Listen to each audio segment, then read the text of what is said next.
bonsoir. Merci beaucoup d'être venus si nombreux. Moi, je suis toujours heureux quand on fait une réunion publique pour expliquer les projets. Et c'est chaque fois ce que nous avons fait durant nos années d'élection. On a chaque fois expliqué les projets, les grands projets qui allaient quand même changer nos paysages et qui allaient faire évoluer la ville. Donc merci à tous et à toutes d'être venus. Je dis si nombreux parce qu'on a dû rajouter des chaises et c'est bien tant mieux. Je salue la présence de mon ami pour rendre en sa qualité de conseiller départemental. Et puis je vais faire un petit micro pour que tout le monde puisse se présenter. Ou alors je vous les présente, oui, je vous les présente. Alexandre Pugno, qui est le président, alors que je ne dis pas de bêtises, des syndicats du TEC, parce qu'après il m'engueule, vous savez. T'as pas dit ça, alors voilà. Qui est un ami, qui a du caractère, moi aussi, donc ça va bien. Et c'est un monsieur qui est très précieux parce qu'on a beaucoup travaillé ensemble.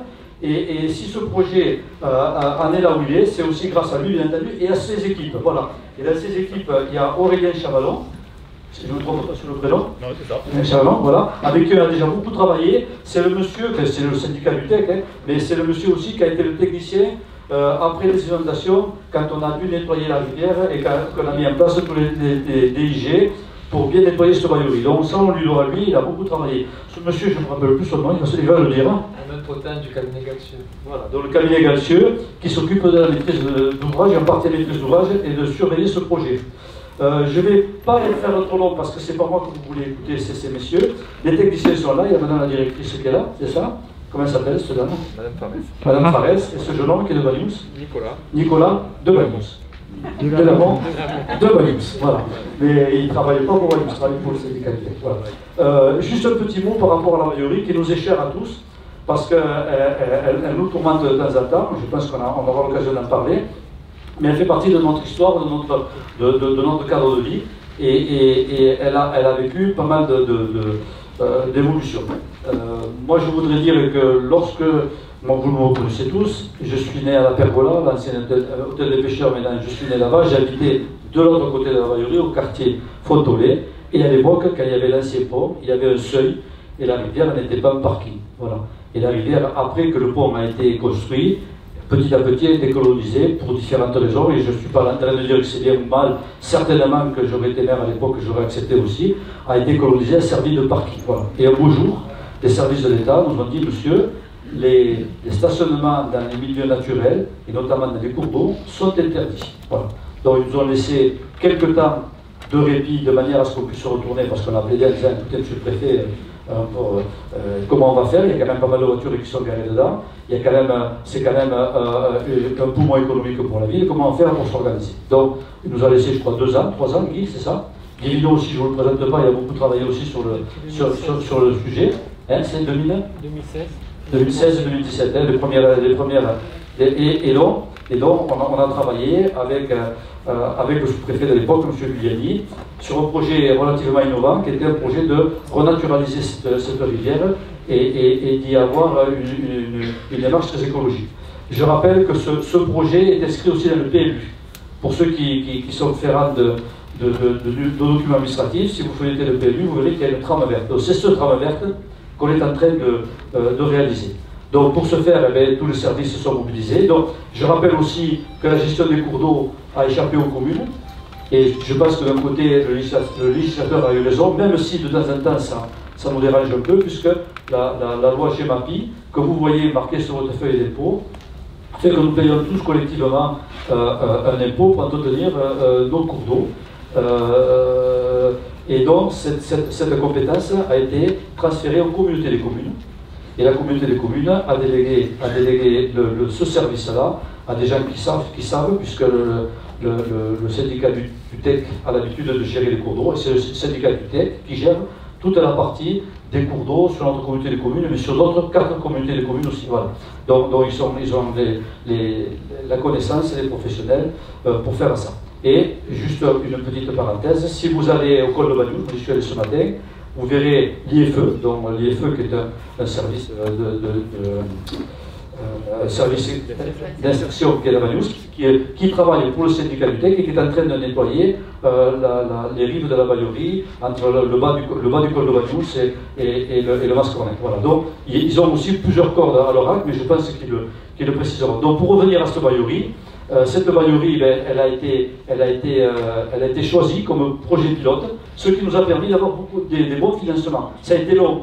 Ça a été long à mettre en place parce que la totalité des services de l'État ont dû intervenir, l'ADREA, les ornithologues, tous les services de prévention et de sauvegarde des espèces naturelles sont intervenus par rapport à ce dossier. Et je dois dire que c'est un dossier qui fait l'unanimité dans les services de l'État et c'est un dossier qui est considéré comme un dossier type par rapport à ça. Alors, ça n'a pas été cité dans le journal, donc ça a été financé en grande partie par l'Agence de l'eau, je crois que c'est à 70%. La région Occitanie a financé beaucoup, et ensuite, c'est qui ça? Dis-moi. Ensuite, c'est nous. Ensuite, c'est nous, voilà. C'est pour ça qu'ils m'engueulent, parce que des fois, je les oublie. Non. Ensuite, c'est eux qui ont aussi assuré le financement, à travers la démarche GEMAPI, si je ne me trompe pas. Voilà. Donc, j'en ai assez dit. Je vais leur passer la parole. Il va y avoir une première partie technique où ils vont vous expliquer ce pourquoi et ce qu'ils vont faire, et ensuite le micro circulera, et puis vous pourrez les uns et les autres vous exprimer. Voilà, je vous remercie. Bonjour à tous.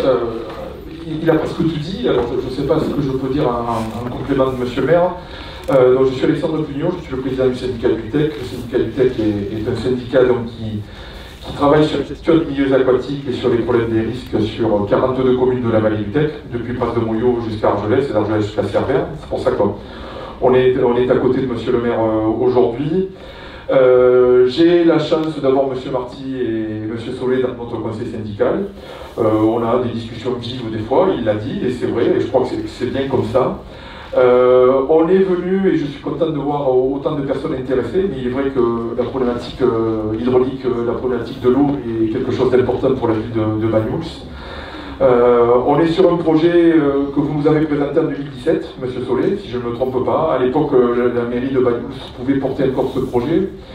On avait constitué le cahier des charges pour trouver un cabinet pour vous accompagner. Et dès 2018, avec le transfert de la compétence GEMAPI, eh bien, on est passé devant et on vous a apporté la qualité de nos services techniques.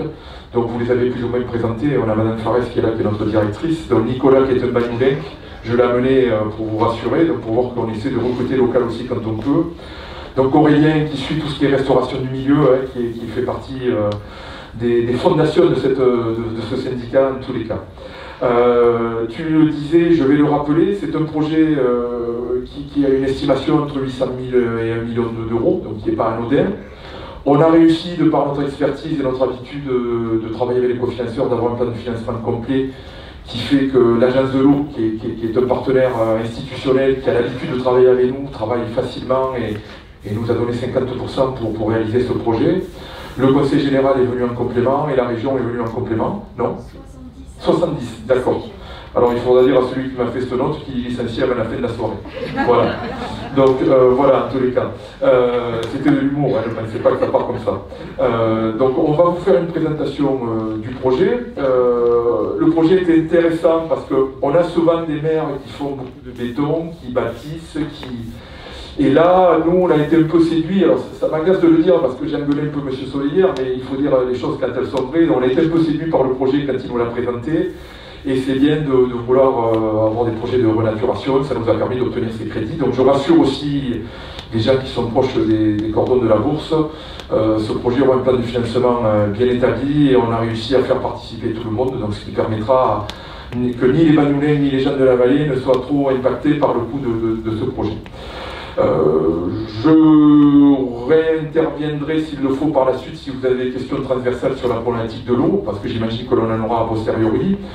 Je vais passer la parole à Aurélien, donc, qui est de nos services, et à côté, donc, c'est un technicien du cabinet Gassieux, puisqu'on a en maître d'œuvre, on a le groupement Gassieux Biotech et Géotechnique, donc, qui nous a accompagnés sur ce projet. Voilà, merci. Merci. Donc, une petite présentation pour vous présenter un peu la genèse du projet, même s'il y a certaines choses qui ont déjà été abordées.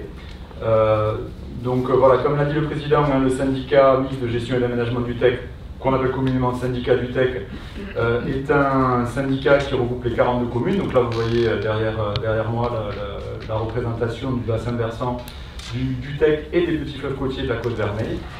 Donc c'est un gros périmètre, hein. Il y a 900 km de cours d'eau, 850 km de superficie, et c'est un territoire plein de contrastes, étant donné qu'on part sur le point culminant à 2731 mètres et qu'on arrive jusqu'à là. Au niveau en fait de la Baïorie, on vous a mis en fait cette petite diapo qui est intéressante parce que, comme le disait Monsieur le maire, vous voyez que au début du siècle dernier, on avait en fait au niveau de l'embouchure de la Baïorie d'ores et déjà un gros qui était en eau, et les travaux de réalisation du parking régulier dont on voit les effets en fait sur la photo d'à côté ont généré une artificialisation du milieu. Donc on avait une Baïorie aval qui était très anthropisée, avec un comblement et un compactage du gros, qui empêchait en fait l'expression de la biodiversité et du bon fonctionnement du cours d'eau. Donc perte de biodiversité, problème de transport solide, c'est-à-dire que les apports excédentaires en fait rehaussaient le lit de la Baïorie dans ce secteur, et aussi le compactage limitait le rapport sur la plage, sachant que voilà, il y a aussi une notion de réduction de l'érosion du trait de côte par les apports en fait que peuvent apporter donc tous ces cours d'eau. On avait bien sûr des risques de pollution diverses, hein, avec le stationnement des véhicules dans le lit de la Baïorie, pollution de l'eau, de la nappe, mais aussi bien sûr pollution de la plage.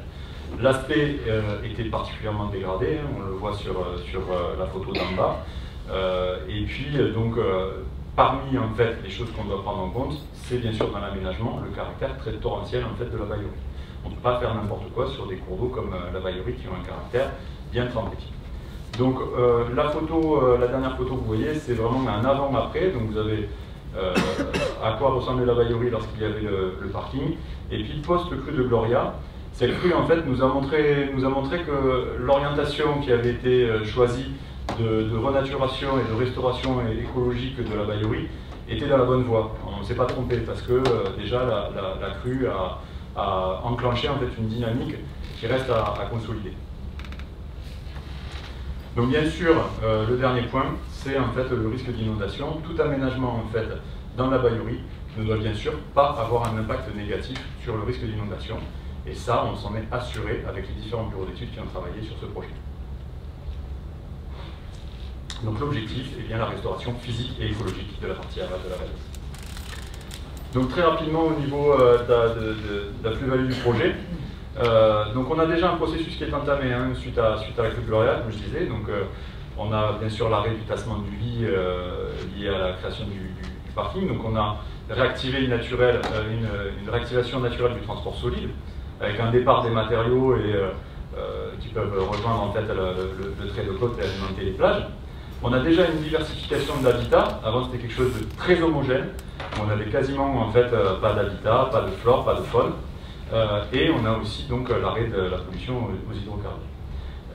L'amélioration qu'on va pouvoir apporter dans l'avenir, ça va être la création vraiment d'un support de biodiversité avec un milieu qui va être très diversifié en termes d'habitat.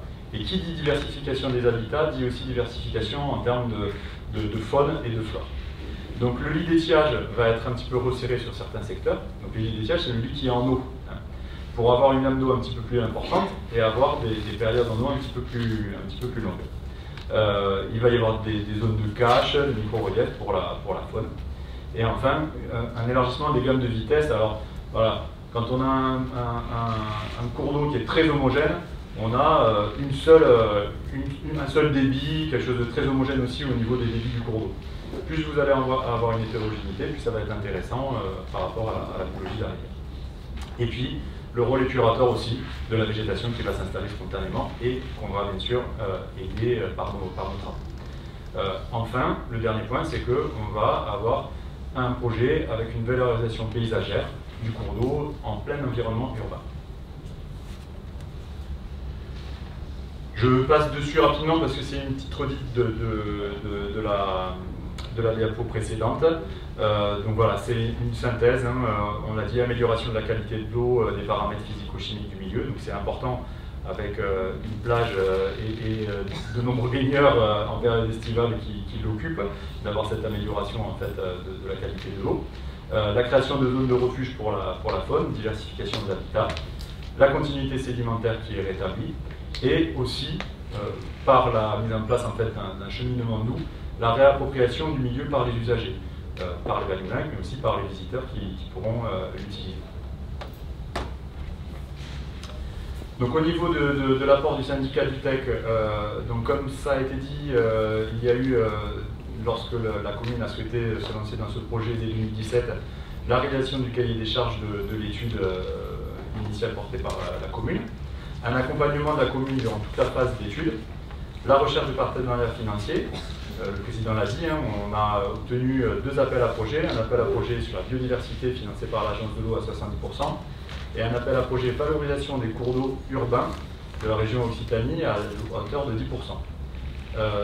Donc c'est suite à la reprise de compétences GEMAPI en 2018 que le syndicat a repris l'étude et maintenant les travaux, donc pour un portage financier avec une convention de maîtrise d'ouvrage unique avec la commune. Les autorisations, donc là aussi le syndicat du TEC, de par l'orientation du projet vers vraiment un système de renaturation et de restauration écologique de la rivière, a permis en fait de diminuer énormément les délais d'instruction de ce type de dossier. Normalement, ce type de dossier, à partir du moment où vous touchez un cours d'eau, c'est très compliqué à toucher un cours d'eau, vous avez des procédures, et là on était en fait normalement dans une procédure d'autorisation de loi eau qui a une durée entre 10 et 12 mois d'instruction. Grâce donc à cette réorientation, on a permis en fait de réduire énormément cette durée d'instruction réglementaire en passant sur une procédure de déclaration de loi eau qui elle ne dure que 2 mois. Donc voilà, ça c'est une économie d'échelle en termes de phasage du projet qui était important. Enfin, avec le choix du maître d'œuvre du groupement gaseeux, biotech et géotechnique, on a pu en fait développer le projet que va vous présenter M. Potin, qui présente un gain en termes de section hydraulique, donc c'est important toujours dans l'objectif en fait, de ne pas avoir d'impact sur les crues et les inondations. Une amélioration de l'intégration écologique et paysagère du projet, et la diminution aussi des frais d'entretien ultérieurs, étant donné qu'on est sur des aménagements rustiques qui sont faciles en fait à remettre en état si jamais en fait ils sont dégradés. Voilà. Donc je vais passer la parole à Romain Potin, notre maître d'œuvre. Bonjour à tous. Comme le disait le président, je suis donc Romain Potin, je représente le cabinet de maîtrise d'œuvre, le groupement de maîtrise d'œuvre qui accompagne le syndicat et la commune pour ce projet. Donc pour que vous puissiez un peu comprendre ce dont je vais vous parler ou qui je suis, il faut savoir que je suis ingénieur hydraulicien en aménagement urbain et en génie civil.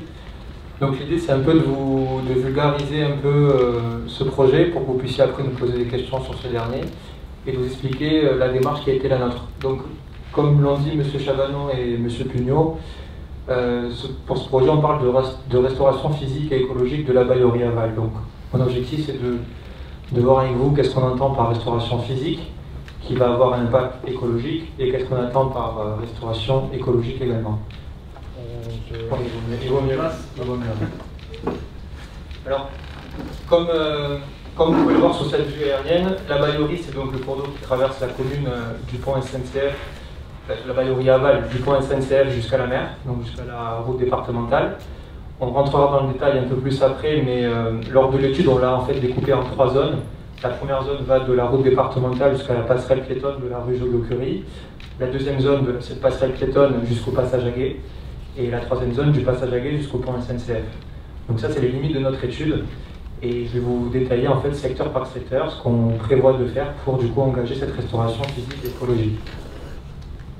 Donc comme l'a dit Monsieur le maire et Monsieur le président, la restauration physique, elle est déjà initiée, elle a déjà eu lieu. Donc on a déjà en fait un nouveau départ sur cette baillerie. On voit sur la photo de gauche, ça c'était avant, donc le parking avec des apports sédimentaires importants chaque année. Et sur la photo droite, vous avez en fait une photo de la baillerie actuellement, comme vous pouvez tous le voir.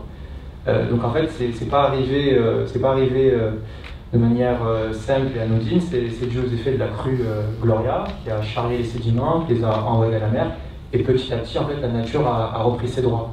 Il faut en fait avoir en tête que ce cours d'eau, il a très longtemps été anthropisé, c'est-à-dire sous la main de l'homme, et pour qu'il puisse retrouver son état naturel, il a besoin d'un petit coup de pouce. Alors parfois c'est la nature qui lui donne ce petit coup de pouce, avec des crues très importantes, comme la crue Gloria.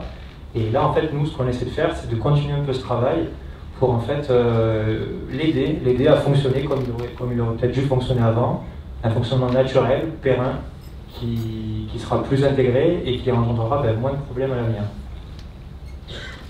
Donc sur cette zone 1 dont je vous parlais tout à l'heure, qui va de la route départementale jusqu'à la passerelle piétonne, on voit aujourd'hui qu'on a une lame d'eau assez constante, ce qu'on n'avait pas avant, et qu'on a également des berges végétalisées. Vous pouvez voir aussi sur la première photo en haut à gauche qu'on a les vestiges d'anciens pontons en béton, qu'on a également des accès piétons au niveau de la passerelle piétonne ou même au niveau de la RD. Et c'est pourquoi en fait ce projet il a un double enjeu. Il a un enjeu physique et écologique, mais il a aussi un enjeu d'intégration paysagère et de valorisation. Comme le disait Michel Vanon, je vous le détaillerai un peu plus tard. Sur cette zone 2, aujourd'hui, qui va donc de la passerelle piétonne jusqu'au passage à gué, c'est une zone qui est plutôt sèche, où il n'y a pas forcément de lames d'eau, il y a plus des trous d'eau. C'est une zone assez rocailleuse, avec beaucoup de rochers, et beaucoup d'espèces invasives, donc, comme la canne de Provence par exemple. Là aussi, les aménagements qu'on peut projeter sur cette zone-là, ils seront naturellement différents de ceux qu'on peut projeter sur la zone numéro 1, parce qu'on n'est pas sur le même contexte. On a de la roche, ce qui est très difficile pour venir faire des aménagements. On a beaucoup plus d'espèces invasives, on n'est pas en eau. Et enfin, sur la dernière zone, qui est peut-être la zone qui a toujours été à cet état naturel, on retrouve également cette canne de Provence et la route en fait en accotement, avec ce passage à gué qui suit la Baïorie. Donc, le but de ce projet, comme je vous le disais tout à l'heure, c'est bien entendu de restaurer physiquement ce cours d'eau pour avoir un impact écologique, mais c'est également de pouvoir conserver certains usages. Alors certes, avant il y avait un parking qui vous donnait un accès direct à la mer. Aujourd'hui, ce parking il est un peu plus loin. Il est au niveau des tennis, que vous connaissez peut-être. Et l'idée en fait, et la volonté de la commune et des syndicats, ça a été dans la conception que nous on pouvait faire de réaliser un cheminement qui irait donc de ce parking existant jusqu'à la mer. Donc le but c'est de venir créer un cheminement dans le cours d'eau. Ce qui a été décidé, ça a été de le créer en rive droite du cours d'eau, quand on est face à la mer, pour que les personnes qui puissent, ou les touristes même qui puissent se garer au parking en amont, puissent cheminer jusqu'à la mer sur un environnement valorisé, intégré, paysager. Donc pourquoi les deux photos de droite? En réalité, ce que vous voyez en haut à droite, c'est un cheminement qui a été fait dans la Loire et qui a été conçu par mon confrère Biotech, qui ne pouvait pas le faire aujourd'hui. Et ça ressemble un peu en fait à ce qu'il faut faire dans un cours d'eau quand on crée le cheminement. Parce que je pense que les plus anciens d'entre vous sont ceux qui ont vu ce cours d'eau évoluer, qui l'ont vu en crue, savent que parfois quand un gros événement arrive, tout peut partir à la mer. Et en réalité, ça, pour l'éviter, il y a des techniques. Il faut savoir comment constituer ces berges, il faut leur donner un profil assez doux, des pentes assez douces. Et si on fait les choses correctement, dans le respect de la nature et de l'écologie, dans ce cas, elles durent et ça reste pendant très longtemps.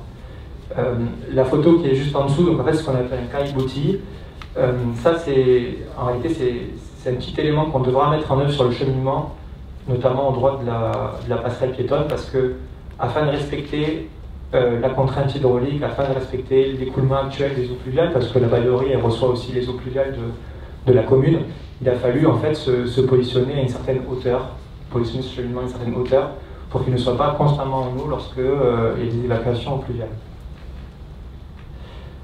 Donc le second objectif de cet aménagement pour ce cheminement, c'est l'intégration écologique et paysagère. Donc tout d'abord paysagère, il y a déjà des prémices ou des aménagements qui attirent le regard lorsqu'on se balade sur la Baïorie, comme ces murs végétalisés. L'idée, ça a été de prolonger cette idée, d'en créer de nouveaux, mais également de venir réaliser un parement en pierre sur certains murs, pour que la personne qui chemine en fait, du parking jusqu'à la mer vraiment soit dans l'optique d'une balade, mais pas seulement sur un chemin plein soleil, hyper difficile ou peu agréable. C'est vraiment d'emmener du confort et de vraiment transformer ça comme une balade.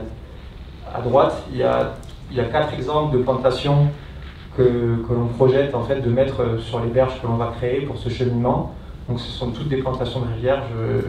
Je pense que vous m'épargnerez les 4 noms latins de ces dernières parce que je ne les ai pas parfaitement en tête, mais l'idée, voilà, c'est vraiment de venir donner à ce cours d'eau des plantations qui auraient dû pousser en fait d'elles-mêmes, ou qui auraient pu pousser d'elles-mêmes il y a des années de ça. Donc en fait, c'est que des plantes autochtones qui vont normalement très bien se faire au climat existant et à l'évolution du cours d'eau. L'aspect écologique de ce projet, on le retrouve à travers l'élimination des espèces invasives, donc comme la canne de Provence. Donc à travers cette opération, lorsqu'on va venir créer nos berges, on va également profiter de ces travaux pour supprimer ou pour essayer d'éradiquer en fait cette canne de Provence. Donc c'est assez compliqué, c'est pas toujours évident, mais là encore on a un retour d'expérience de par les différents projets qu'ont pu porter le cabinet Galcieux ou le bureau d'études biotech partout en France sur des techniques qui apparemment fonctionnent, et également le syndicat qui l'a eu fait auparavant. On a également des espèces protégées sur ce cours d'eau que peut-être vous n'avez jamais remarqué, donc vous pouvez voir aujourd'hui. Donc c'est ce qu'on appelle le gâtillier, qui est en fait de la famille du poivre, c'est bien ça. On appelle ça le poivre des moines. Voilà, on appelle ça le poivre des moines. Donc vous pourriez le voir si jamais vous vous rendez près de la baillerie, ils sont tous cerclés d'un petit ruban rouge.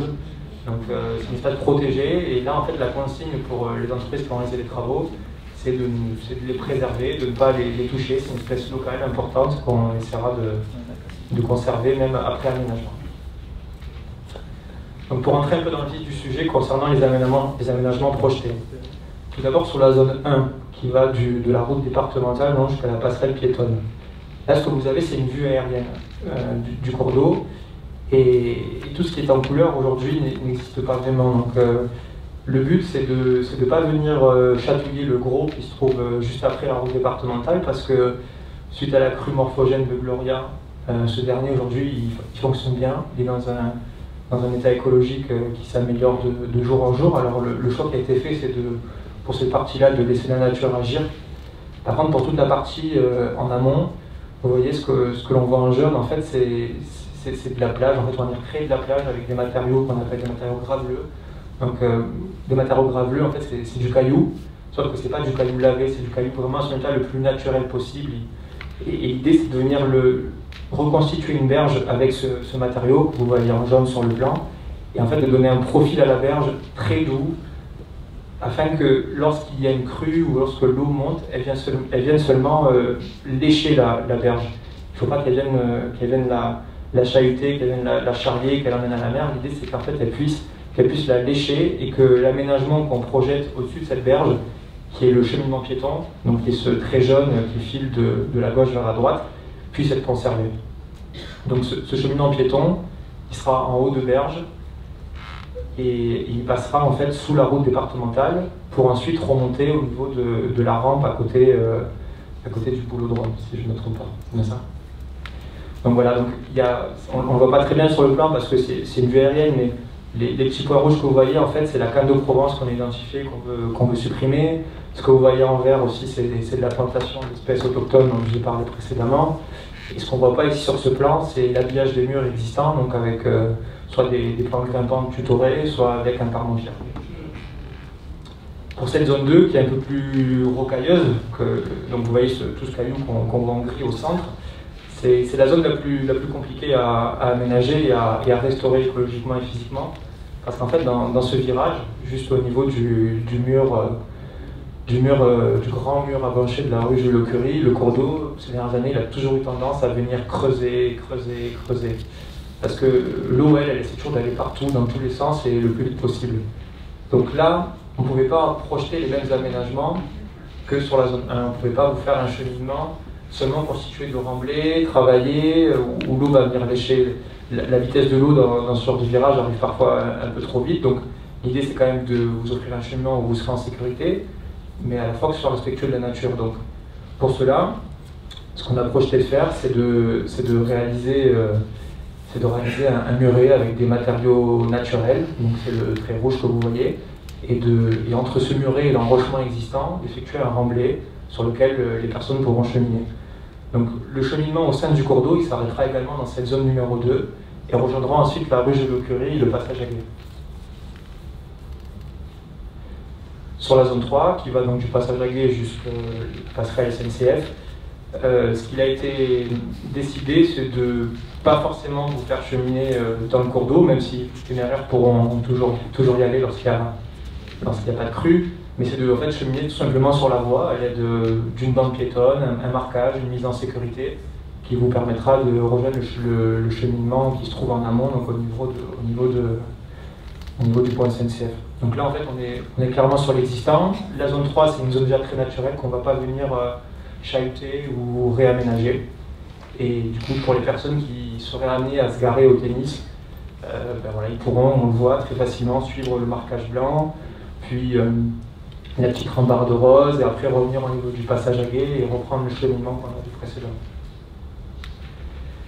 Concernant les travaux, je pense que c'est aussi pour ça que vous êtes là aujourd'hui, on a en fait coupé l'aménagement en 2 tranches de travaux, parce qu'on a des contraintes en fait de période d'aménagement imposées par les services de l'État pour préserver que ce soit les animaux qui peuvent vivre dans un cours d'eau ou les oiseaux qui peuvent parfois vouloir venir nicher aussi aux abords des cours d'eau.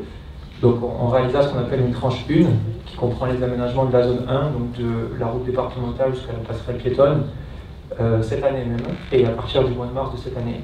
L'idée c'est de réaliser tout d'abord les terrassements et le reprofilage des berges. Donc quand je parle d'ailleurs des matériaux emmenés pour venir créer cette berge et donner le bon profil, venir la végétaliser également, ça se passera juste avant le printemps.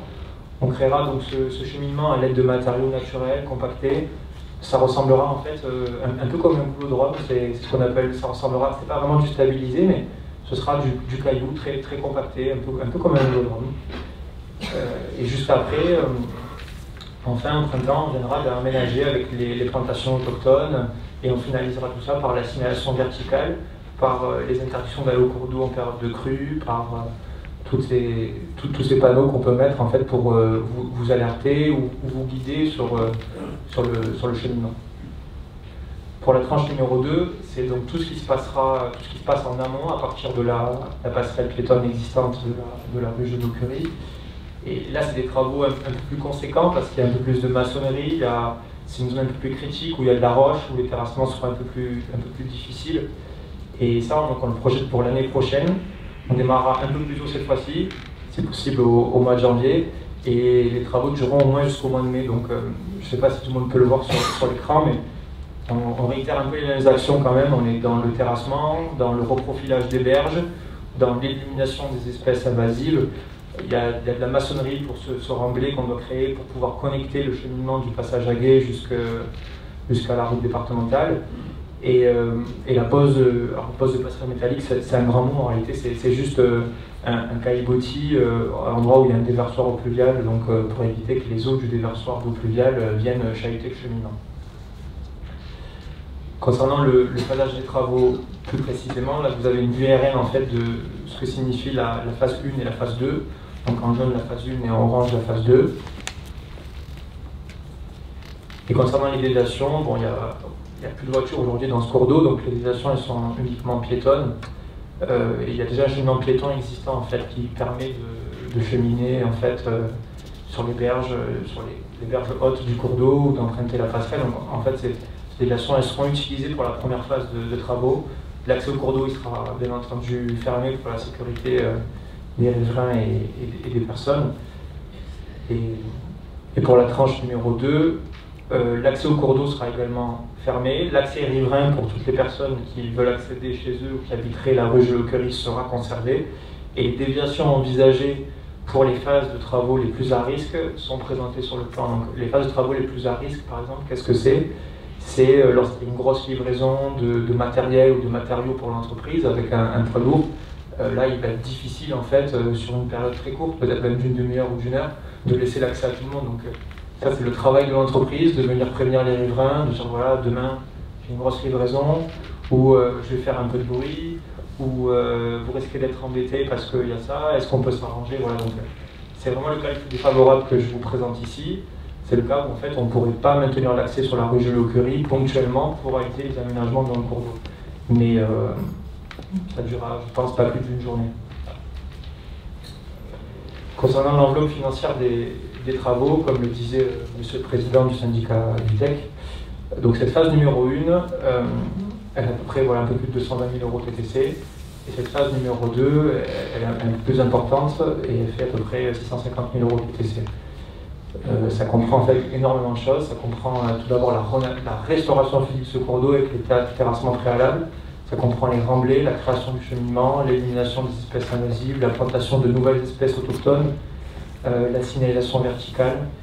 Et ça comprend aussi toujours une petite part d'imprévu parce qu'on est dans un milieu quand même sensible, ou avec des contraintes fortes comme la roche qu'on a pu voir dans les virages. Et voilà, il faut savoir l'anticiper. Donc voilà, c'est du point de vue technique, c'est tout ce que je peux vous dire, ou du moins pour l'instant. Et si vous avez des questions, ben on sera ravis d'y répondre. Oui. Alors, donc c'est un projet très important pour la ville de Bagnols-sur-Mer parce qu'il va changer la vision que nous avons de ce cours d'eau. Ce cours d'eau, on peut le vivre comme on veut, mais il est presque comme une blessure dans la ville, avec ce grand mur en béton. Par rapport à tous les efforts qu'on peut faire d'embellissement, d'attractivité de notre ville, il a besoin d'être refait. Et la renaturisation de ce cours d'eau et l'amélioration, de le rendre très attractif, est une chose importante pour nous. Ça va beaucoup changer notre mode de consommation de l'espace public. Je pense aussi qu'il y a toute une, mais c'est pas le sujet ce soir, mais on pourrait l'aborder, mais je pense qu'il faut mieux aborder ça d'abord. On a toute une politique par rapport au stationnement, au parking, à l'accessibilité au stationnement, vous en avez parlé, et donc de pouvoir aussi se rendre, pour les personnes qui veulent le faire à pied, c'est pas très loin, c'est quelques centaines de mètres sur le centre-ville, par un cheminement doux, à l'abri de la circulation, du bruit, de la pollution, dans un endroit qui est un endroit de liberté pour les piétons, où on peut le faire avec des enfants et certainement avec des poussettes et même des personnes à mobilité réduite. C'est quand même un bonheur dans une ville d'avoir une tranche verte comme ça, qui traverse cette ville et qui va remplacer ces murs en béton.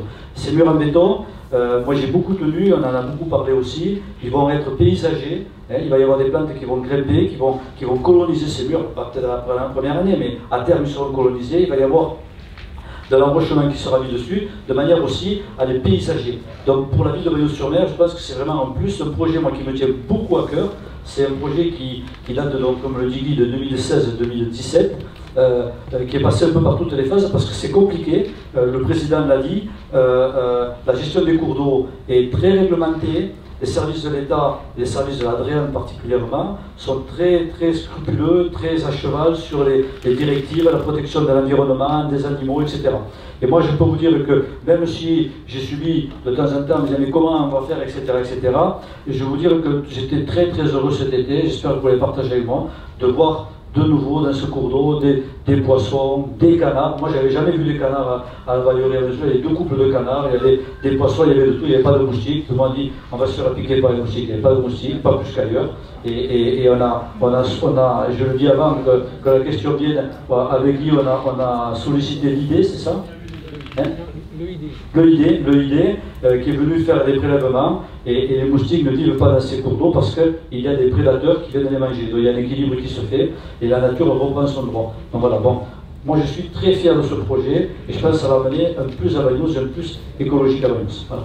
Je vais vous faire passer le micro dans la salle pour les personnes qui vont intervenir. Marie-Jo, tu te sens de me passer le micro? Allez. Allez, Marie. Alors n'hésitez pas, c'est le moment.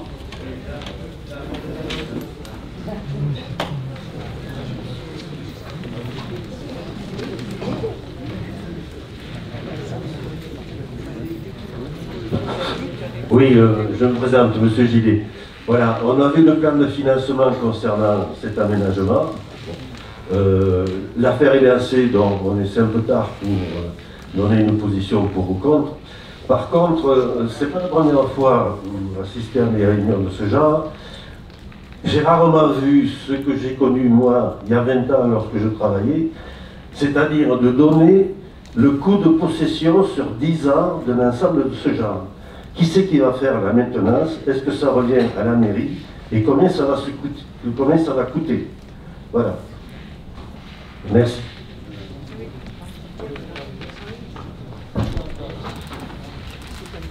Un, deux. Ça marchait, oui. Allez, prenez. Ce que j'essaie de vous dire en fait, c'est que les aménagements projetés, c'est des aménagements très rustiques et très faciles d'entretien. Donc de vous dire qu'il y a 0 coût d'entretien, ce serait vous mentir, mais les coûts d'entretien ne seront pas plus élevés que ce que vous avez actuellement pour le cours d'eau. Donc il faut savoir qu'aujourd'hui, il y a déjà des équipes municipales qui de temps en temps vont dans le cours d'eau et en fait l'entretiennent. Donc c'est encore plus le cas à l'époque avec le parking. Aujourd'hui, on est sur des aménagements très simples, donc c'est de la terre et du caillou, pour faire simple, et des plantations. Donc à part venir tailler de temps en temps les plantes ou remettre un peu de cailloux sur le cheminement piéton qu'on va créer, je pense qu'on sera en fait sur quelque chose de moindre par rapport à ce qui est actuellement. Alors, pour le financement du projet, c'est un projet sur lequel la commune participe pour 90 000 euros. Donc 90 000 euros sur un investissement de 800 et quelques mille euros, je pense qu'on n'a pas cassé les finances de la commune. Et je pense... Non, mais c'est ma réponse, je vais vous répondre autre chose après. Et c'était bien de le préciser aussi. On peut jouer à ça, c'est ma question, c'est ma réponse. Oui. Et non, mais... Moi je veux bien quand on nous dit qu'il n'y a pas grand chose à faire, mais il faudra bien occuper du monde, ça.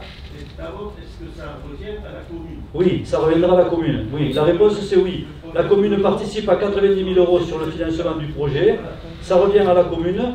Et je rappelle que ce monsieur l'a dit, Rémi est là, il peut en témoigner. Lorsqu'on devait aménager le parking de la rivière, ça nous coûtait, combien Rémi? Une fortune. Il fallait faire venir des camions, louer des camions pour prendre de la terre en bas du puits d'un mast, combler la rivière, etc., etc. Donc je ne pense pas que le coût annuel soit aussi important que celui qu'on mettait pour aménager le parking. Voilà. Et en aménageant ce parking, en payant, on détruisait notre environnement. Alors que là, on va améliorer notre environnement. Et si la commune doit participer financièrement pour améliorer notre cadre de vie, l'environnement, la protection de la nature, moi je pense que ça fait partie aussi de ces missions. Donc ça ne me dérange pas du tout. D'accord. Donc ça veut dire, à partir du moment où ça ne coûtera pas plus cher que ce qui se dit maintenant.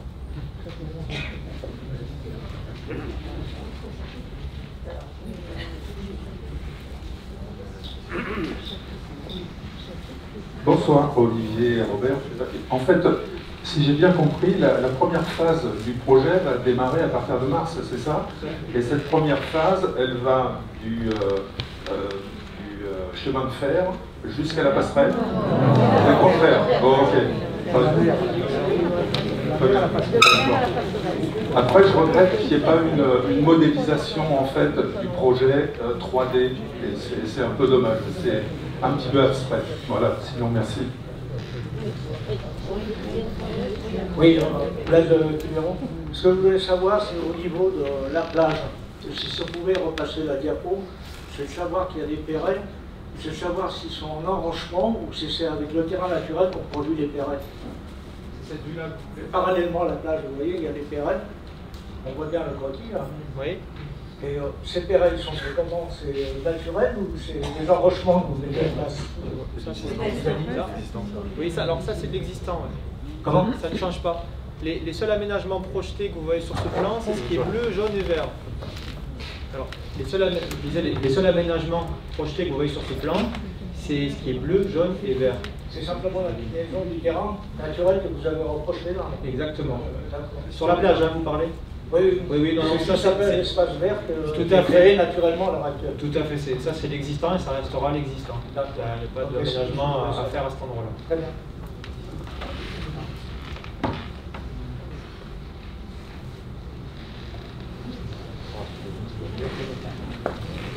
Monsieur Jubilo, habitant le quartier de l'avenue Pierre-Banca, gravement inondé le 14, en 2014, le 30, exactement à 4h du matin.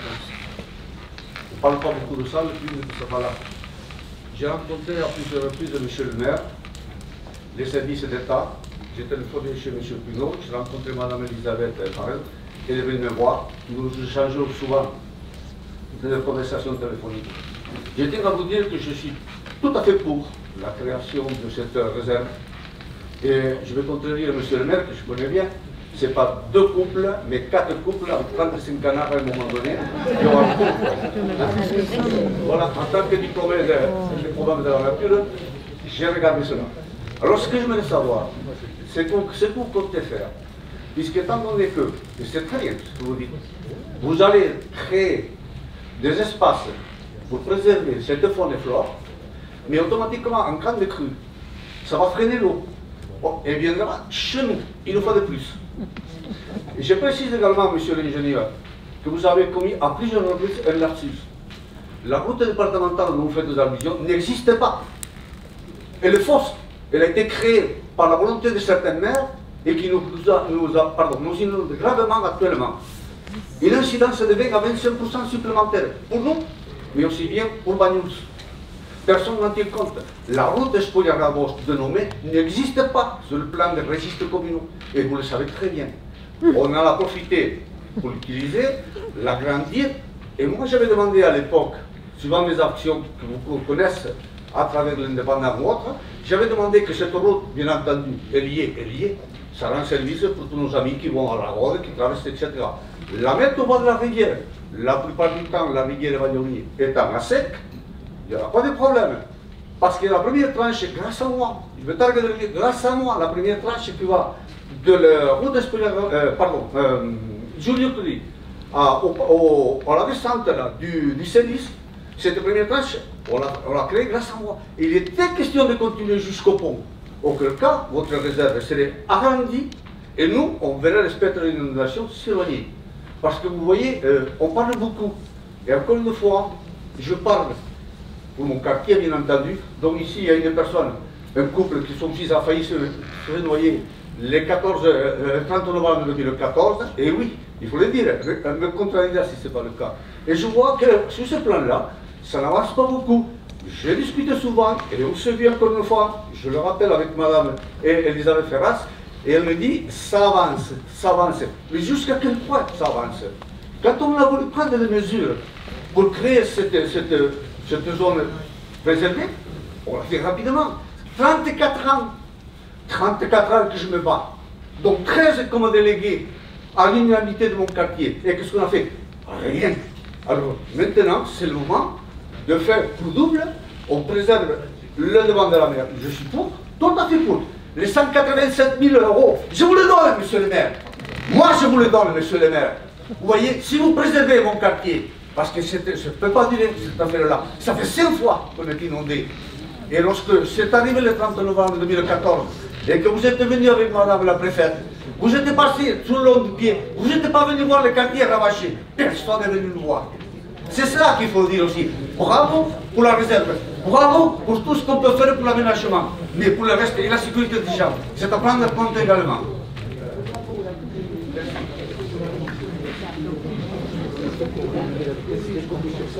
Et après, je prends la parole sur le risque. Tout d'abord, merci pour votre intervention. Juste une petite précision. La route départementale dont je parlais, c'était le pont en fait, qui traverse le Lavallerie pour aller au niveau du boulodrome. Concernant la partie hydraulique que vous avez évoquée, ce que je peux vous dire, c'est que ce projet, en réalité, il ne réduit pas la section hydraulique. Parce qu'auparavant, vous aviez un parking qui venait en fait rehausser le niveau du cours d'eau. Aujourd'hui, on ne va pas venir recharger dans le lit mineur du cours d'eau, on vient créer des berges, on a fait tourner un modèle hydraulique et on sait qu'en fait la section hydraulique reste la même, qu'on n'a pas d'impact. On est en fait dans une transparence totale avec ce projet. Donc, je n'ai pas hyper bien cerné l'historique de vos problèmes, mais ce que je peux vous dire sur la partie hydraulique, c'est que le projet n'a pas d'impact négatif sur les écoulements d'eau ou sur l'hydraulique de la Lavallerie, au contraire. Voilà. Monsieur Gimeno, je vous remercie pour votre intervention et vous avez raison. Vous avez raison de dire que sur le risque, ça ne va pas assez vite. Simplement, on le subit tous. Le problème du risque, c'est qu'aujourd'hui, c'est l'État qui est responsable. Et je vous ai dit, des fois j'ai des mots avec votre maire, donc si je pouvais dire que c'était lui qui n'allait pas bien, je vous le dirais aujourd'hui, mais ce n'est pas le cas. Ni l'ancien maire, malheureusement, on est contraint par des documents qui s'appellent des PPRI ou des PGRI, vous devez le savoir, hein, puisque vous suivez bien ces dossiers. Et là-dessus, on va vous parler du pouvoir de police du maire, on va vous parler de notre capacité à agir, mais sur le problème du risque, on ne peut pas aller à la même vitesse malheureusement que sur ce projet. Donc vous l'avez dit, on est allé assez vite sur ce projet. C'est un projet qui va réduire la fracture qu'il y a entre les deux parties de Banyuls, qui va permettre de l'aménager, de le paysager. C'est une bonne chose pour la ville de Banyuls, pour sa qualité de vie. Néanmoins, on ne répond pas au problème du risque de Banyuls, et vous avez raison. Donc vous habitez sur le secteur de la Martine Basse, c'est un secteur qui est connu par votre plan de prévention des risques, qui a été fait je crois en 2007, si je ne me trompe pas, qui est un document opposable. Et croyez-moi, les maires en général, on essaie de s'opposer, on essaie de se bagarrer avec les services de l'État, parce que des fois, il y a des calculs mathématiques, il y a des modélisations dans lesquelles on ne se reconnaît pas. Mais après, il y a une réalité. La réalité, c'est que le risque à Banyuls, il a toujours existé. Et que c'est l'habitation qui s'est étalée sur là où il y avait les cours d'eau naturels. Il ne faut pas qu'on se mente et il ne faut pas qu'on se trompe. Néanmoins, sachez que M. le maire de Banyuls est sensible à la problématique de la Martine Basse. On a inscrit d'ailleurs dans le plan, dans le PAPI, qui est un programme d'action, on va chercher des crédits, de la même manière où l'agence de l'eau est venue abonder à 70% sur ce projet et la région à 10%. On a un autre bras armé, j'ai envie de dire, sur le risque qui est plus avec des fonds directement de l'État. Et on va faire une étude complémentaire sur le secteur de la Martine Basse, une étude qui, je crois, est à hauteur de 45 000 ou 50 000 euros, qui va nous permettre d'avoir des éléments nouveaux qui vont nous permettre de mieux connaître la situation, mais ça ne veut pas dire que ça nous permettra de penser qu'il y a moins de risques. Je préfère dire les choses comme elles sont. Mais il est important qu'on avance et qu'on ait le plus d'éléments possible pour que demain vous puissiez le mieux vous protéger puisqu'il y a des zones habitées. Après, je ne vous cache pas que dans un département comme le nôtre et dans une vallée comme la nôtre, c'est sur l'information, l'alerte et la mobilisation et le déplacement des populations qu'on répondra en cas de grande crue. Parce que les dernières crues qu'on a eues sur Banyuls, c'est quoi? Une trentenale? Même pas? Nicolas, un peu plus qu'une trentenale? Pensez que ces documents qui nous sont imposés par l'État, et je redis bien le mot imposé, parce que l'État nous parle souvent de discussion, d'échange. Les documents, ils arrivent, les modélisations, elles sont faites par eux, et on est obligé de les avaler. Moi, je vous dis les choses comme elles sont, et les 42 maires de la vallée ont droit, malheureusement, je parle sous couvert du maire de Port-Roide qui est à côté de nous également, on a droit, malheureusement, à la même leçon. La difficulté, c'est qu'une crue centenale, quand on regarde exactement ce qu'on nous présente, eh bien, la moitié d'entre nous devrait déménager de là où on habite dans ce territoire. Et c'est catastrophique. Donc je comprends votre problème, parce que c'est un problème humain quand on y habite. Mais là où je veux partager, malheureusement, les soucis de mes voisins qui sont là, qui sont maires comme moi, c'est que même quand on se bagarre, et croyez-moi qu'on essaie de se bagarrer, et croyez-moi qu'on essaie de repousser les techniciens et les préfets et les sous-préfets, et dans ce département, on est des élus où on a un petit peu de courage par rapport à ça. C'est difficile. Le risque, c'est difficile. Le problème, c'est qu'on a permis à des gens, avec de l'étalement urbain, de s'installer à une époque où on ne le regardait pas, et ça, c'est une réalité, malheureusement. Donc, je ne vous rassure pas dans mes propos, je vous dis juste, je ne veux pas m'engager sur les délais, mais qu'on aura une étude complémentaire sur votre secteur, qu'on a pris en charge au niveau du syndicat, et je vous remercie de toute manière des échanges que vous avez eus avec ma directrice et avec la structure, parce que vous êtes une personne impliquée, et moi je crois que toutes les questions sont bonnes à entendre, il faut essayer de vous y répondre. On peut estimer que cette étude, on aura des résultats, Isabelle, on peut donner un délai, j'aime pas trop m'avancer parce que c'est des fois compliqué. Alors, un début de réalisation fin d'année 2022 et des résultats courant 2023. Bon, donc courant 2023, c'est pas parfait, je l'entends bien, mais on aura des éléments complémentaires qui nous permettront de mieux cerner le risque sur votre secteur plus particulièrement, j'ai envie de dire. Donc ça, sachez que ça viendra en complément et ça viendra abonder. Et si on a des arguments pour contredire ce qui est fait ou ce qui est dit aujourd'hui par l'État, on s'en servira. Mais je reste prudent sur cette dernière phrase. Si je peux me permettre. Allez-y, monsieur, allez-y. Je salue le fait que vous, votre syndicat, ait été créé en 2018. C'est une excellente chose. Mais je rappelle, et je pense que les gens ici seront très attentifs, le document d'État, j'ai rien d'État, du 2 mai 1995 dénonçait toutes ces, j'allais dire, magouilles, parce que ça n'est des magouilles, et personne n'y a fait personne ne conteste ces documents. Je me parle depuis 34 ans, je viens de le dire. Je suis émotionné parce que je suis bâtard. Pardonnez-moi de vous le dire, c'est comme ça. Mais ce que je veux dire, c'est que si on avait pris conscience de la réalité de ce document, dénoncé par des services d'État qui ont tout pouvoir, et on a habilement escamoté cette remarque, et nous en sommes toujours au point. 2 mai 1995, qu'a-t-on fait depuis? Voilà, on aurait pu peut-être éviter l'inondation du 30 novembre 2014. Voyez-moi, ça n'a pas été une bonne chose. Hein. Et il faut voir mon quartier. Moi, je suis un peu en sous-élévation, parce qu'il y a des amis ici qui le savent, les quartiers inondables. Quand j'ai demandé l'autorisation de construire, si on me l'avait dit, je ne l'aurais pas fait, c'est sûr. Mais les quartiers étant là, on ne peut pas empêcher de construire à ceux qui sont déjà. Par rapport à ceux qui sont déjà, pardon. Eh bien, moi, je suis en sous-élévation. Mais j'ai eu, je le dis, 33 000 euros de dégâts uniquement pour les bas. Et à côté, mes voisins, ça, il faut voir ce que c'était.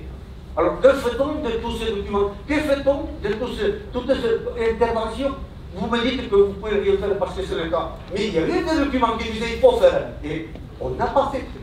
Voilà, on en est là. Et je rappelle, et je termine, que l'inondation du 21 septembre 1971, hein, c'était quand même il y a un moment, on a fait, sur maquette à l'échelle, à Toulouse, une étude de la Vaillerie. Donc, depuis cette époque-là, parce que l'étude a été faite en 1972, donc depuis 1972, on sait exactement ce qu'il faut faire dans la Vaillerie. Et ça n'a pas été fait. Au contraire, on a regardé, et surtout en mettant un enrochement du village de Saint-Jean, en cailloux, pour préserver un terrain qui était non constructible, qui était constructible, parce qu'il y avait des amitiés particulières. Et ensuite, au niveau des habitants. Parce que nous, ceux qui habitent dans le plat, ils y sont aussi, en même sorte, nous, c'est la même chose, la rue du Pierre-Marca. Mais eux, ils seront inondés aussi. Alors, quand on dit que...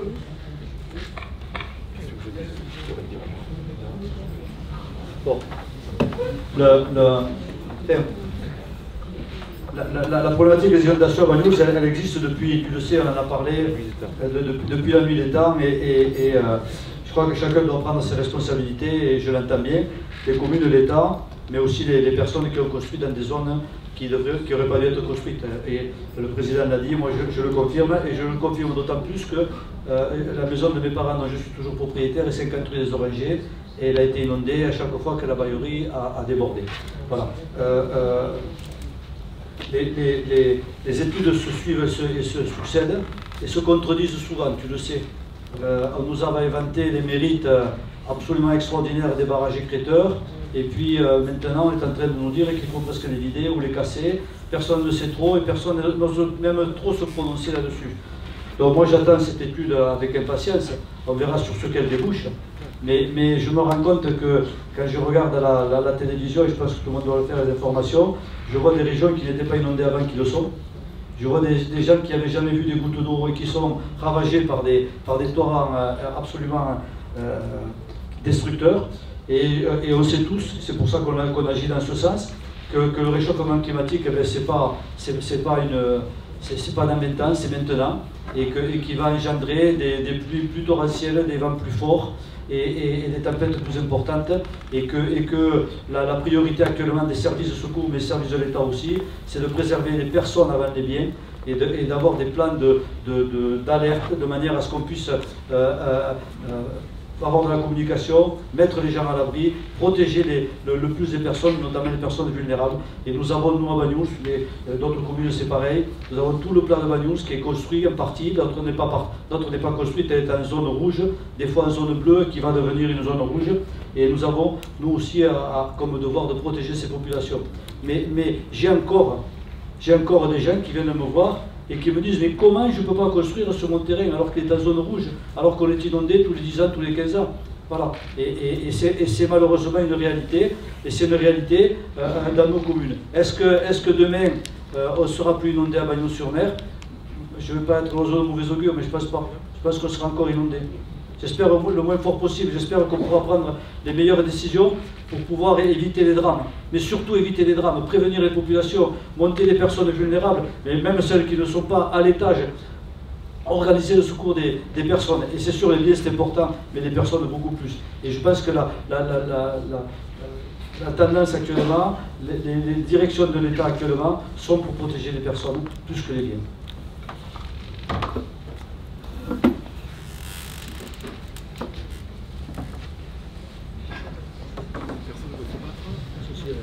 Bonjour. C'était juste pour vous dire qu'au niveau du pont, on a un problème de papier, de plastique. Et en fait, ce problème, il vient tout simplement des poubelles, des HLM qui sont contre la baillerie. Et à chaque fois qu'il y a du vent, les poubelles s'ouvrent et tout part dans la baillerie. Donc vous allez avoir, bon, on a ce problème-là, mais vous allez l'avoir quand tout sera beau. Et c'est vraiment un gros problème. Hein. Elles s'ouvrent et tout s'envole dans la baillerie. Voilà. Donc il faudrait peut-être mettre les poubelles de l'autre côté ou arriver à bloquer les couvercles. Et voilà. C'est un problème de pollution. Alors, j'allais vous dire, je vais le dire à Rémi, mais il est à côté, donc il a entendu. Voilà, donc je pense qu'on va s'en occuper, je vous promets qu'on va s'en occuper. Et puis, puisqu'on parlait du pont de la baillerie, on l'avait présenté, on va certainement, après cette étude-là, lancer une étude pour refaire le pont du Puy-Delmas. Et je pense qu'aussi, le pont du Puy-Delmas, la réflexion de ce pont peut-être permettra aussi, dans ce quartier de la Martine, d'avoir une vue plus globale et peut-être non peut-être pas le préserver à 100%, je suis désolé mon ami, mais au moins d'améliorer le passage de l'eau sous ce pont, quoi qu'il en soit, qui est déjà très haut quand même, mais bon, il n'est pas pratique pour les gens du Puy-Delmas. Donc là aussi c'est prévu, avant la fin du mandat, qu'on puisse avoir les idées claires et peut-être commencer les travaux.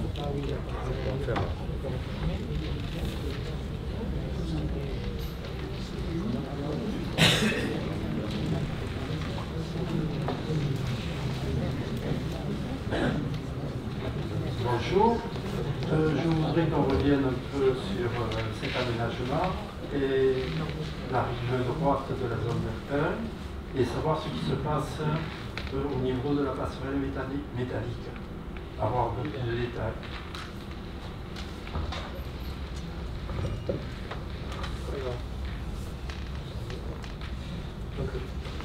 La question c'est exactement ce qui se passe au niveau de la passerelle métallique. Oui, c'est-à-dire au niveau du projet, on ne comprend pas très bien comment ça va se passer. Alors, après la passerelle métallique jusqu'à la mer, vous allez avoir un cheminement en remblai, d'accord? Et au droit de la passerelle métallique, comme il y a un déversoir en fait d'eau pluviale, on ne peut pas réaliser ce cheminement en remblai. Donc en fait, ce qu'on a prévu de réaliser, c'est un petit bout de passerelle en fait, tenu à droite, enfin, devant et derrière, en caillebotis. Donc j'avais présenté une vue juste avant. Alors je posais cette question, oui. Concernant les nuisances au niveau sonore. Du caillebotis? Ces passerelles métalliques. Ça dépend de comment... On a trouvé des exemples avec la passerelle métallique qui occasionne beaucoup de bruit. Alors ça dépend de comment elle est fondée et comment elle se tient. C'est vrai que si elle est un peu branle-ballante, à chaque passage, ça va faire du bruit. Donc ce qu'on a imaginé, c'est un bout de passerelle de 3-4 mètres en caillebotis, tenu devant et derrière. Avoir des schémas, si vous voulez, plus détaillés de ce que vous allez faire. Oui, je ne les ai pas aujourd'hui sur cette présentation-là, mais... Et aussi concernant les cheminements. Alors, sur les cheminements, si je vous montre les schémas que j'ai, c'est surtout des vues aériennes, c'est très technique. Comme l'a très bien dit monsieur juste avant, il n'y a pas de modélisation, 3D. Par contre, il y a un exemple concret du cheminement qui va être créé, c'est la photo que vous avez en fait sur cette diapo. Ça va vraiment ressembler à ça. C'est un remblai avec une pente très douce, du végétal de part et d'autre pour ralentir un peu les écoulements d'eau à cet endroit-là et éviter, en fait, ça va être éroder la berge. Et un cheminement au centre qui lui s'étend du caillou, donc compacté, un peu comme un violon. Après, sur le bruit, voilà, comme le dit M. Chabanon, on prendra en compte la réflexion, on fera en sorte d'aménager quelque chose. De toute façon, on fait du neuf, donc en théorie, vous ne devez pas être embêté par le bruit. Vous n'êtes pas censé faire du bruit normalement. Quand on fait du bruit, déjà, c'est que ça vieillit. On va y être vigilant. Et on aura l'occasion de se rencontrer, je pense que c'est un riverain de la passerelle bleue. Bon, on aura l'occasion de toute façon, on s'y verra.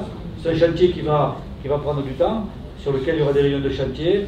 Nous, on n'est pas avare que le public vienne pas assister à toutes, parce qu'il y a des réunions techniques, mais poser des questions. Les entreprises, normalement, on leur donne comme instruction d'être très ouverts et de communiquer avec les personnes sur ce qu'ils font, qu'il y ait une compréhension.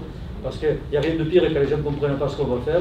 Et moi, j'entends ce que vous dites par rapport au bruit, aux nuisances qu'il peut y avoir, et on le prendra en compte. Après, n'imaginez pas, bon, par la passerelle, c'est sûr, n'imaginez pas que ce cheminement, ça va être une autoroute piétonne. Et il va y avoir quelques usagers, mais ça ne va pas être non plus... il ne va pas y avoir des centaines de personnes qui vont passer dessus. En tout cas, ça m'étonnerait. Donc il y a quand même un progrès. Il faut regarder aussi de là où on part. On part d'une situation où vous aviez un parking, avec dans les pics, il y avait 300-350 voitures, avec des portes qui claquaient, des gens, voilà, il y avait beaucoup plus de monde. Et dans la rivière, donc on est quand même, si on fait un bilan par rapport à ces aménagements, on est sur une très grande amélioration du confort des riverains, etc., etc. Et je pense que cette rivière, elle a vraiment besoin d'être aménagée. Vous verrez, ça va grandement améliorer votre cadre de vie. On y sera attentif, et je vous promets qu'on y sera attentif, et n'ayez pas peur de nous interpeller, on y sera aux réunions de chantier, et si c'est pas moi, c'est Guimino, n'ayez pas peur, et on sera votre porte-voix. Merci. Une question, la largeur du cheminement. Ce sera un cheminement de 3 mètres de large, 3 mètres de large. Dès que possible. Après, il y a des contraintes ponctuelles qui font qu'il sera réduit à minimum de 2,50 m. Donc dans l'idéal, il sera jamais en dessous de 2,50 m. Une remarque, vous avez parlé des Cannes de Provence. Oui. Il y a aussi, entre la partie passerelle et mer, sur la rive gauche, les gynériums. De l'ordre de la pampa. Oui, tout à fait. Voilà. Oui. C'est une plante largement aussi invasive.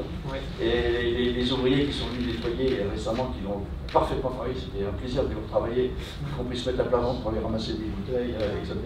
Vraiment, ils se sont attachés à garder ces gynériums, ils ont bien fait attention au gatillier, ça c'est vrai. Et donc, les herbes de la pampa, c'est une invasive aussi.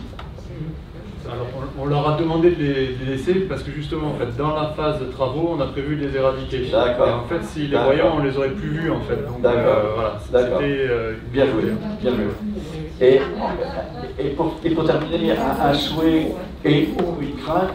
J'espère que le cheminement piétonnier ne va pas redevenir un passage pour chiens, comme l'était, avec tout ce que vous pouvez imaginer, de traces laissées. Il y en a déjà plein dans Bad-News. Ce serait bête qu'il y en ait encore beaucoup, comme il y en avait auparavant, surtout quand on est dans une approche écologique, etc. Dans toutes les réunions que nous faisons avec les comités de quartier, et que nous allons à la rencontre des populations, des habitants dans les quartiers, c'est certainement parmi les 5 objets de mécontentement la problématique des éjections canines. Alors je ne vais pas dire que c'est compliqué, mais j'ai beau donner beaucoup d'instructions, on a du mal à contenir et on essaye. La politique de la ville, c'est de ne pas trop verbaliser et d'essayer de ne pas être dans une démarche de répression, plutôt d'explication. Mais force est de constater que malheureusement ça ne fonctionne pas, en tout cas là-dessus ça ne fonctionne pas, et qu'il y a beaucoup de laxisme, il y a beaucoup d'incivilité par rapport aux éjections canines. Et ça nous encombre les rues, et c'est vraiment très désagréable. Très désagréable. Et la plage, c'est pareil, je suis d'accord avec vous. Et les panneaux, ils se voient. Parce que des fois, on me dit on ne peut pas prendre des belles photos parce qu'il y a des gros panneaux. Alors, ceux qui font des photos, les voient, ceux qui ont les chiens, ils ne voient pas. Et voilà.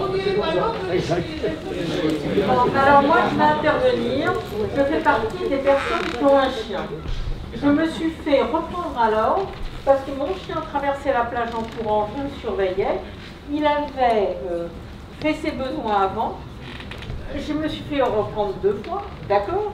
Et je passe, on me dit on surveille tout le temps. Alors Dieu sait si je me promène avec mon chien, il paraît qu'il y a 2 employés municipaux de la police qui ne font que ça. Alors je me demande où ils sont. Je leur ai rappelé qu'ils ne verbalisaient jamais les gens qui faisaient crotter leurs chiens. Et Dieu sait si j'ai déjà vu la police municipale discuter avec des copains et le chien crotté à côté qui n'ont rien eu. Il n'y a jamais eu de contravention. Un chien qui court sur la plage en hiver, qui ne fait que courir, ça n'est pas une gêne. Par contre, qu'il y ait des gens qui soient très désobéissants, je le crois. Mais il n'y a jamais quelqu'un pour les voir. je suis d'accord avec vous. C'est une question d'incivilité. Est-ce que tout ce que vous me direz. Non, mais écoutez, on n'a pas toujours raison, et vous avez raison. Voilà. Les déjections canines, c'est un problème. Je suppose qu'à Port-Roy, disons le même. Si tu me dis le contraire, je ne te croirais pas. C'est pas vrai. Et les maires des écluses, certainement pareil. Vous avez raison. Il y a le fait que tout le monde est de bonne foi et de mauvaise foi en même temps. Voilà, en gros. Je ne veux pas dire que vous êtes de mauvaise foi. Mais on me dit, oui, mais c'est l'hiver, il n'y a pas de baigneurs. Mais il y a quand même des gens qui se baignent. Oui, mais c'est l'hiver, mais il y a quand même des gens qui vont s'asseoir sur la plage et qui vont prendre et qui vont faire un pique-nique sur la plage. Et que la plage reste un endroit naturel. Alors c'est sûr qu'il y en a qui font, il y en a qui ne font pas. Mais bon, voilà, c'est compliqué. Je peux pas. Déjà que j'ai du mal à ce qu'ils surveillent les déjections canines. S'ils doivent surveiller celui qui fait ou celui qui ne fait pas, les choses vont se compliquer pour ma police municipale.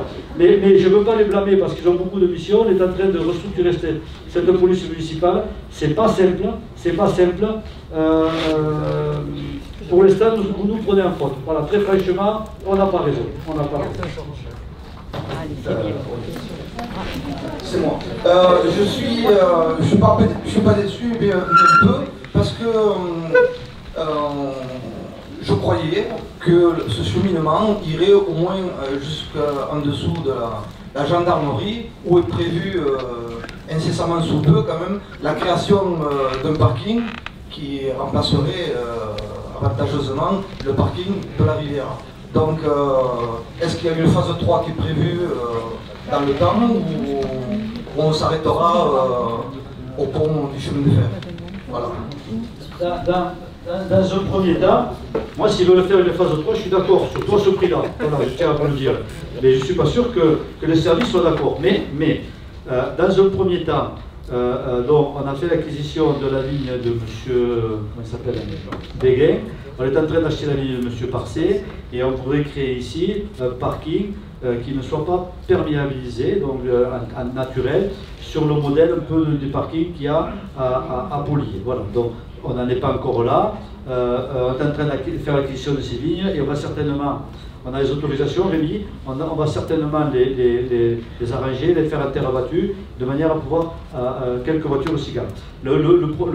Le principe pour l'instant, c'est qu'il y a un petit chemin à côté du forage du Bayou G, où on peut monter à pied, on arrive sur un trottoir qu'on va certainement réaménager. De ce trottoir, on arrive très facilement au pont du Puy-Delmas, et là on aura le choix soit de descendre, de passer dans le cheminement de la rivière pour rejoindre Bagnouz dans un endroit apaisé, et moi je pense qu'il y en aura certains qui le feront, soit on aura l'opportunité de prendre une navette, parce qu'il y aura une navette municipale qui va circuler, qui amènera les gens des parkings jusqu'au centre-ville, soit de redescendre par l'avenue Général de Gaulle à pied, en sachant que, alors, je ne suis pas en train de faire la propagande, mais quand même, nous avons aussi un projet de refaire cette avenue Général de Gaulle de manière à la rendre aussi beaucoup plus attractive.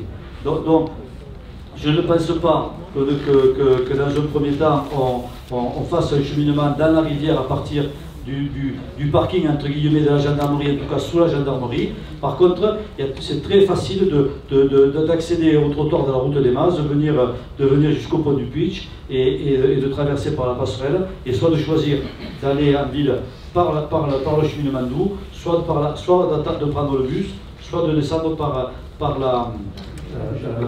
l'avenue Général de Gaulle. Voilà. Juste une question, est-ce que vous avez prévu un éclairage nocturne de votre cheminement? Pour l'instant, non. Et je dois vous dire que nous avons lancé actuellement une consultation qui s'appelle le moteur. Alors je vous invite à regarder le bulletin municipal. C'est assez facile, moi j'ai réussi à le faire, donc je pense que plein de gens pourront le faire, à arriver à télécharger le site pour pouvoir vous prononcer sur la problématique du stationnement, de la mobilité et de la place que nous voulons du véhicule dans notre ville.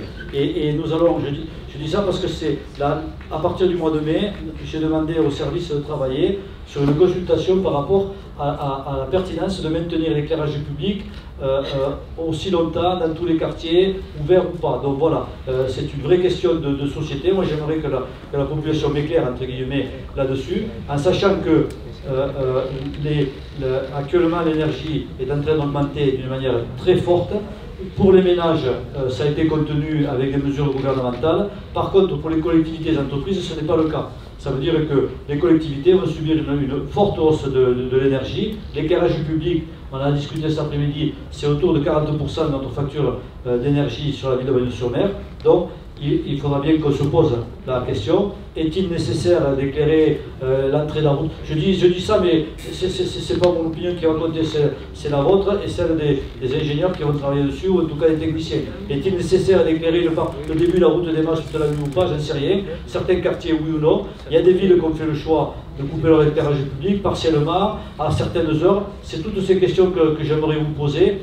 Et donc, on est davantage dans une démarche d'économie et surtout d'écologie, puisqu'on inscrit la ville dans un développement, dans les ODD, Objectifs de développement durable, que plutôt d'aller éclairer des morceaux de rivière sur lesquels ça n'apporte pas grand-chose et on vient perturber la faune et la flore.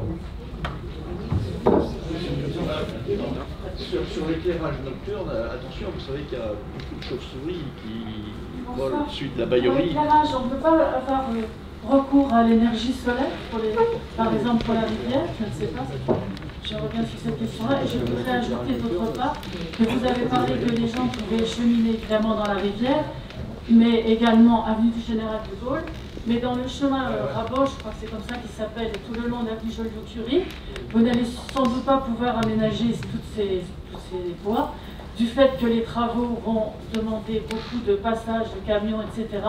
Donc je voulais savoir quand vous envisagez de faire les travaux d'aménagement de l'avenue Joliot-Curie et du chemin Rabot, s'il vous plaît. Parce que les gens vont forcément, depuis les parkings, passer plus naturellement par là que par l'avenue du Général de Gaulle.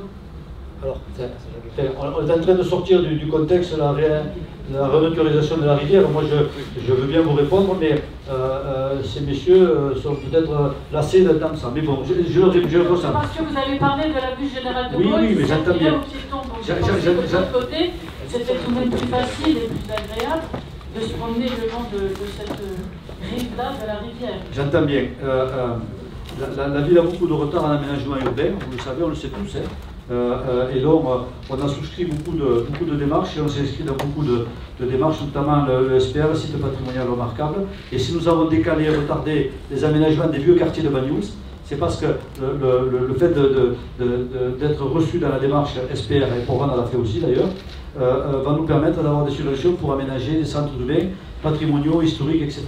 Et donc de faire de l'aménagement urbain, qui sera subventionné. Voilà. Donc, nos chantiers sont pas encore complètement tous terminés, mais on va faire de l'aménagement au Cadoun, on va faire l'aménagement à la rue Joliot-Curie certainement, mais je rappelle que la passerelle permet aussi de ne pas passer tout le temps dans la rue Joliot-Curie, parce que quand les gens sortiront les gens qui veulent aller vraiment au centre-ville, de couper par la passerelle bleue, ça vous met pratiquement en centre-ville. Donc je ne suis pas certain qu'il passera plus de monde dans l'avenue Joliot-Curie. Je ne suis pas certain, je ne dis pas, je ne sais rien. Mais après de leur aménager, oui, c'est certainement une chose qu'on fera à la fin du mandat. Quand je n'en sais rien, parce que c'est les budgets qui vont parler, c'est votre argent et notre argent. Donc il faut qu'on réaménage et qu'on aménage, qu'on ait une vision d'ensemble sur l'avenir de Bagnols.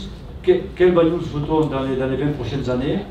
Quel quartier on raménage en priorité? Moi je pense que le Cadoun, j'en parle fort aisément parce qu'il y a peut-être peu de gens du Cadoun qui sont ici parce qu'ils sont moins concernés par la rivière, le seul quartier qui est en souffrance, qui a besoin d'être raménagé. Mais la rue Joliot-Curie fait partie aussi des rues qu'on viendra travailler. D'accord, parce qu'il y aura énormément de places de parking près de la gendarmerie et après tout. Et je vous dis, je pense que les gens vont passer par l'avenue, passeront davantage par la passerelle que plutôt par l'avenue Joliot-Curie, parce que s'ils veulent aller au centre-ville, par l'avenue Joliot-Curie, ils arrivent pratiquement au terrain de boule, alors que s'ils passent par la passerelle, ils sont à la promenade et pratiquement à la mairie. Mais je ne parlais pas je parlais de l'aménagement en amont, à partir des parkings le long du chemin Rabot, c'est surtout là que je pense. Oui, on va l'aménager. Les gens vont se promener, ou même ceux qui sont dans les campings, plutôt que passer par le Général de Gaulle, ils prennent le pont et ils viennent le long du chemin Rabot, plutôt que cette avenue qui est très passante. Oui, mais ça c'est prévu, mais dans le cadre de l'aménagement, la deuxième tranche que vous a parlé ce monsieur, cette rue sera aménagée. Il nous restera aménagé le début de la route Espoir-Ramos qui descend pour arriver là, et certainement un cheminement piéton qui amènera jusqu'à la passerelle bleue. C'est ce dont je veux parler, justement. Oui, mais ça on va le faire. D'accord, je vous remercie, monsieur le maire.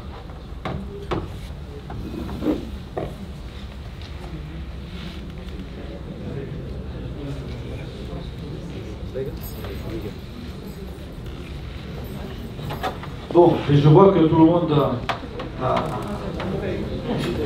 faim, non pas faim, non pas encore. Voilà. On n'a pas prévu l'apéritif parce que vous savez qu'encore, compte tenu des mesures, on ne peut pas encore faire ça. Mais la prochaine fois, on le fera, je vous le promets. En tout cas, je vous remercie infiniment d'avoir participé si nombreux à cette réunion. Et merci aux syndicats.